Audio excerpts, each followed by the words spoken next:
ஸ்ரீராமச்சந்திர பரபிரம்மணே நமஹ. தேவர்கள் படையுள்ள புகுந்து அம்பு மழை பொழிஞ்ச ராவணனை பல தேவர்கள் சூழ்ந்துன்றாங்க. தன்னுடைய படையிலேருந்து அவர் முழுமையாக தனிமைப்படுத்தப்படுறார். இந்த நிலை தன்னுடைய தந்தை ராவணனுக்கு பார்த்து கோபம் அடைகிறார் மேகநாதன். தன்னுடைய மாயா சக்தியை பயன்படுத்தி கண்ணுகளுக்கு புலப்படாத தன்மையை அடைஞ்சு இந்திரனை நோக்கி பாஞ்சு அவனை சிறை எடுத்துடுறார்.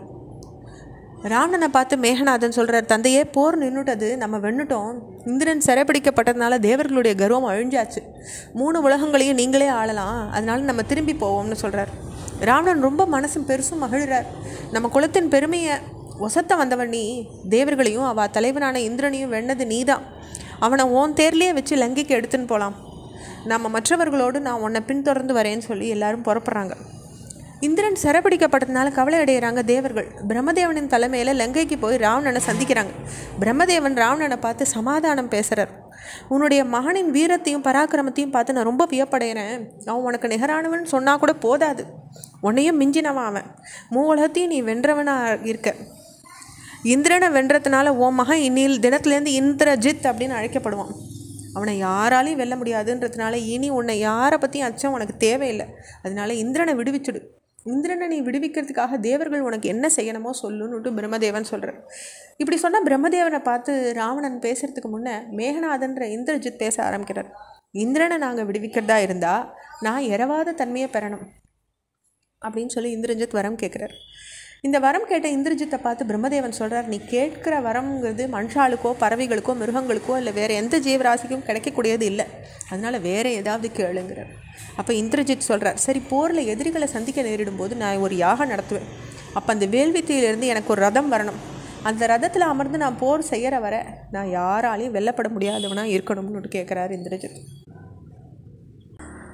யாகம் செய்யாமல் நான் போரில் புகுந்தால் மட்டுமே எனக்கு மரணம் சம்பவிக்கலாம்.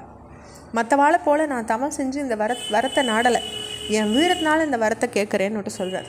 பிரம்மதேவனும் அப்படியே ஆகட்டும்னு சொல்லி வரத்தை அளிக்கிறார் இந்திரஜித்துக்கு. பின்னர் விடுவிக்கப்பட்ட இந்திரனை பார்த்து பிரம்மதேவன், அகல்யையை நீ நாடினத்தினால உனக்கு கௌதம ரிஷி இட்ட சாபத்தினுடைய விளைவை இப்போ அனுபவிச்சிருக்கேன்னு சொல்கிறார்.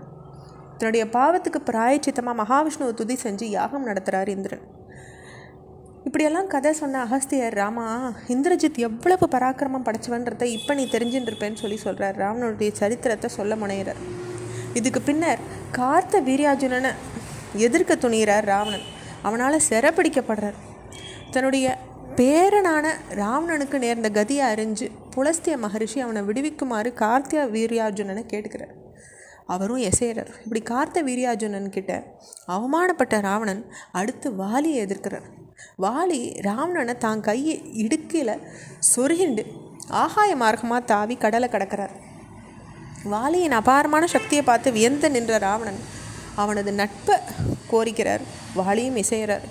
இப்படிப்பட்ட வாலியையும் நீ வீழ்த்தினேன்னு சொல்கிறார் ராவணனுடைய வரலாற்றை விவரித்த அகஸ்தியர்.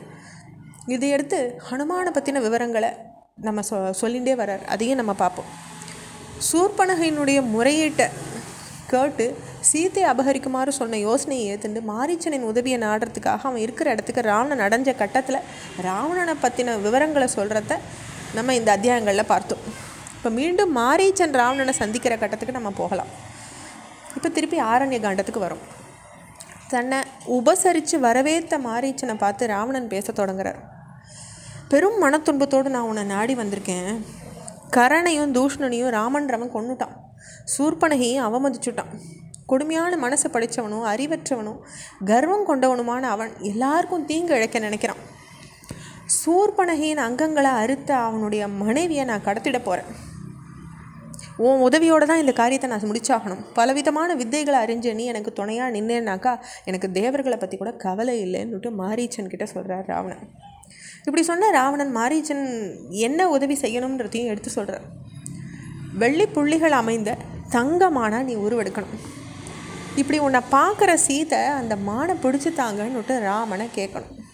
அவன் தந்தி லக்ஷ்மணையும் கேட்பாள். அப்போ அவள் உன்னை பின்தொடர்ந்து வரும்போது நான் உன்னை ஒரு தடையும் இல்லாமல் நான் சீதையை அபகரிச்சுடுவேன்னு சொல்லி ராவணன் சொல்கிறார். இதனுடைய தொடர்ச்சியை அடுத்த பகுதியில் பார்க்கலாம். ஸ்ரீராமச்சந்திர பரபிரம்மணே நமஹ.